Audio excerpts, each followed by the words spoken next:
Our friend Gerald Celente is back with us. And as I said earlier, there's never a week that goes by in the year that I don't receive at least a few emails saying, reading, asking, when is Mr. Celente coming back? When is Gerald Celente going to be back on the show? The publisher of TrendsJournal, TrendsJournal.com.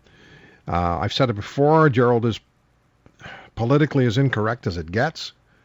His challenges of politicians are legendary, and his predictions of what will take place in the months and year ahead, internationally, most often spot on. And 4 times a year, we get the Trends Journal's look ahead at what's going on in our world. And 4 times a year, Mr. Celente joins us on this program. Gerald, it's good to have you back. Oh, thank you, and thank you for the kind words. I really appreciate it. Well, people love you. And I think it's because you say what you think. You know, I think that's part of it, but what I'm also doing is I'm saying what a lot of people believe. And the media is so skewed to just a few voices and a few agendas that they're not hearing what they feel in their hearts and know in their minds. And as you said, you know, I forgot exactly how you said it, but I'm a political atheist. I don't believe in this stuff. I mean, to me, in the States, the Republicans and the Democrats are they're the Bloods and the Crips. And I don't say that sarcastically. I mean it with full belief. They're murderers and they're thieves. They start wars and kill millions of people based on unfound truths, or you could call them lies, whether it was the Gulf of Tonkin incident that they exaggerated, that McNamara, the defense secretary, admitted to years after the Vietnam War, or Saddam Hussein had weapons of mass destruction and ties to Al-Qaeda.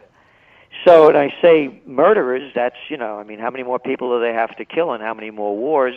And thieves, they steal all our money and give it to their friends under the guise of they're too big to fail. And you haven't seen every week, every I shouldn't say every week, that's exaggerating. Every few months there's another banking payoff. In this last couple of weeks it was Bank of America and Citigroup. They both paid, you know, several $1 billion in fines. Not one head rolls. Nothing. And this is going back to the Panic of '08. One fine after another, and not one person goes to jail. But boy, oh boy, you see the videos, people jaywalking, cops pouncing on them and beating the hell out of them. So for the little people, you can't step out of line. But for the other guys, so when I say I'm a political atheist, they also, just a little history here. I began my career, I used to run political campaigns in Westchester County back in the early 70s. And of course, that was, you know, that's when Nixon took Khrushchev. You know, it was the richest county in the United States.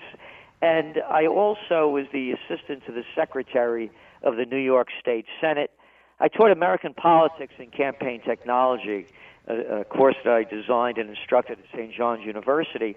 And for several years, I was the chief government affairs specialist for the chemical industry in D.C. And one of our writers, as you see in the Trends Journal, is Dr. Paul Craig Roberts, a former assistant Treasury Secretary under Reagan. So we're guys that know what it looks like, and and it's disgusting to us to see the people that are destroying this country and a country near you. So when you say the things that you say, and you don't pull your punches, and you haven't pulled your punches in the last 4 minutes either, you say what you think what you say, what are the consequences for you? We keep hearing about consequences, and governments can be nasty, and politicians can have long memories, and they can use various tools at their disposal to make your life interesting. What are the consequences Gerald Celente has faced for saying what you say? And I'm going to take you into the Trends Journal, and I know you're going to light them up over the next few minutes, a little while that we have you on the air, on some of the things that are in the Trends Journal for the summer. What happens to you over the things you say? Well, it's very funny you asked that, but maybe it's not. Maybe it's synchronicity. I just got an email yesterday from someone in Brazil, and they have a place there, and they sent pictures, a beautiful place. And I wrote I didn't finish the email. It's right in front of me. I said, thank you for your thoughtful letter, comments, and invitation. He said to me that I may ending up like Davy Crockett, you know, because I have all these historic buildings over here in Kingston, and I love the country so much that I want to stay. I said, one thing I don't want to do is play Davy Crockett. I liked the Walt Disney movie when I was a kid, but that's about where it stops. It makes no sense dying for a, quote, cause.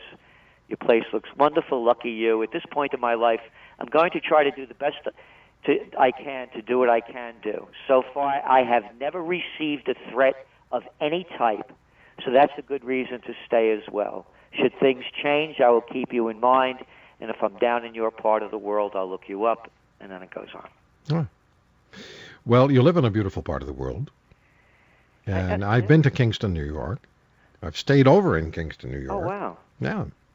And it's a gorgeous part of the world as you head up toward sort of at the beginning of the Adirondacks, going from south to north, right? Yep. And I bought in 1 year in 2012, I bought the 1750s Franz Roggen House, the 1774 Academy. That's where the elite went to school, and the 1763 Dr. Person House. Nice. And the other building is the 1661 Dr. Jensen House. Wow. And that's owned by the county. And the reason I bought these is when I came back from Berlin in 2012, I realized you can't run away. There are two-bit freaks everywhere. This is my country. I love it. I could never be who I am. I'm of Italian descent. If I was born in Italy, I had the freedom to be me in this country. So I owe who I am and why my ancestors came here to what this country gave us. We were truly the envy of the world, and now that's being destroyed in front of us. So I figure I'm going to do whatever I can to start the Second American Revolution, but one not of bullets or bombs, but an intellectual, moral, and spiritual, and not spiritual in the Holy Ghost sense. No, I hear you. I know what you meant. We'll take a break. We'll come back. I want to talk to you about the bogeyman terrorists and evildoers that's in your summer Trends Journal. And you also have Don't Blame Obamacare, Blame I Don't Care. Well, even people who are not really familiar with the American healthcare system, and most of us aren't. We thought we were, but it's become so confusing. We haven't got a clue what you guys are doing, except it looks like some days it looks like you want to be like us. Then you also have police violence against the public source, and marketing to boomers and beyond could reap big bucks. Gerald, I read some time ago, this was about 10 years ago, that boomers are in control of some $2.3 trillion. $2.3 trillion. I did my research on that, and yet advertising agencies don't want to have anything to do with them. Well, that's because everything is done geared toward the young. I mean, the lineage of ancestors, that's all but gone, and so they're missing the boat by, you hear it, every little kid is amazing or special, like they just split the atom, So that's where the mind is set. But that's already been done, right? Yeah, you can see it in what they produce and the way it's called pop culture is presented. Yeah. Let me get you to hold on. We'll come back with Gerald Celente, the publisher of TrendsJournal, TrendsJournal.com. Check it out, and you can subscribe, and you can get on the list, so you get it 4 times a year. And I don't get anything for saying this other than I get Gerald on the show 4 times a year. We'll come back and talk to him about bogeyman terrorists and evildoers. Don't blame Obamacare, blame I don't care, police violence against the public source. And if we have time, how extreme weather patterns will change your life. For many, there will be only one solution: leave. We'll come back. TrendsJournal.com is Gerald Celente's publication, and you just check it out and order it. Check it out. Order it. It's fascinating reading. I don't always agree with you, but that's cool because people don't agree with me a lot of the time. But I find it really interesting reading. Like I read Bogeyman Terrorists and Evildoers today. And you're right, to lead a nation to war, just stoke up enough fear and provide an easy target for hatred. And you reference George Bush and Al-Qaeda, Gerald. Yes, I do. And by the way, the motto of the Trends Journal, taught to be by my dear father, may his soul rest in peace. Anytime I'd be shooting my mouth off, he'd look at me, and in the dialect from around Naples, where we came from, Vica Quince, he'd say, Papa Wow, Papagalo was the right word for parrot. He'd say, Papa Wow, stop repeating what everyone else is saying and think for yourself. Right on. So right on. And that's so much of the problem in the media, and I've said it 1,000 times. Too many repeaters, not enough reporters. Yep. So we don't want everybody to agree with us. We just put it down the way we see it, because by people seeing it in a different light than we do and giving us the information on how they see it, we learn from that.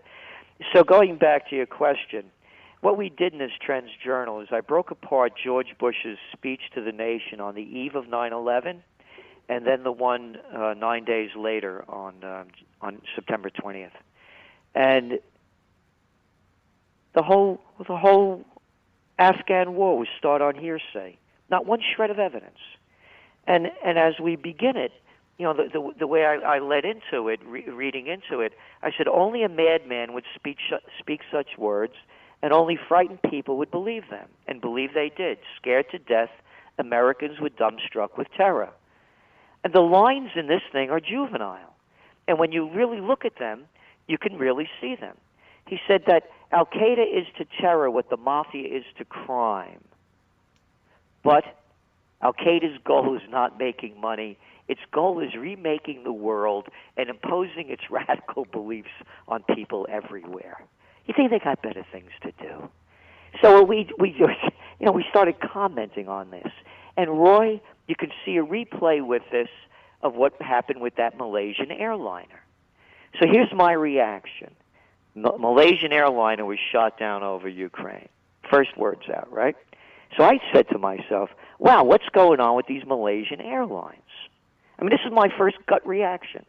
I said, wow, they couldn't find when it was the major news on CNN for 7 weeks straight, because we reported that in the last TrendsJournal, how they never stopped covering that, and now one's blown out of the sky. Virtually minutes later, Joseph Biden appears on the news. And what does he say?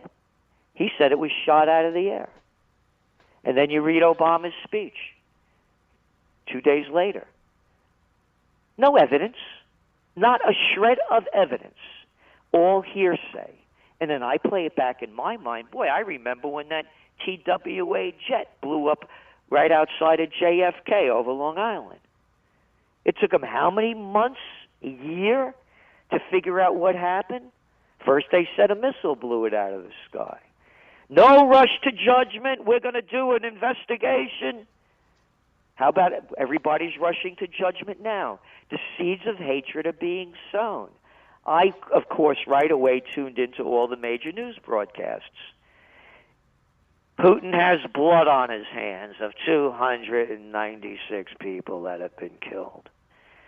The whole propaganda machine is in full swing. You pick up yesterday's Financial Times. Same thing. And one after another. No evidence. No evidence. Do you know who's not making any claims? The Dutch government. Isn't that something? Most of the people were Dutch, and they're not making any rush to judgment. So when you go back to 9/11, and you look at how they used that to take the nation not only to that war, but to the Iraq war, with not one shred of evidence. And again, think for yourself. You could look at the TrendsJournal. You could read Bush's speech. All you have to do is Google it up. Show me one shred of evidence. Nothing. Well, Nothing. you've got Putin telling Obama that the plane is down. Yeah. And if you look at the Russian media, and I've done that because of a guest we've had on this program on a number of occasions recently, Dr. Yuri Felstinsky, who's the co-author of Blowing Up Russia, and his co-author was murdered with sort of radiation poisoning in London by, it is said, Russian agents. So I've looked at Russian media, and their propaganda machine against Ukraine is just spinning wildly out of control. They're all doing the same thing. Exactly. But there's no leadership. There's nobody leading. It's immorality is what it is, and it's coming from all over.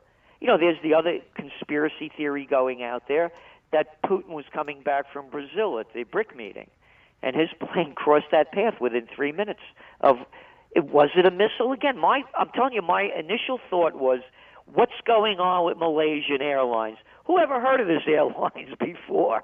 Not many people. Now, you may not hear about them again, because losing two planes, I'm not trying to be funny, losing two planes in 1 year in circumstances like that can sink an airline. Exactly. So I'm telling you what my reaction was without having, not knowing anything.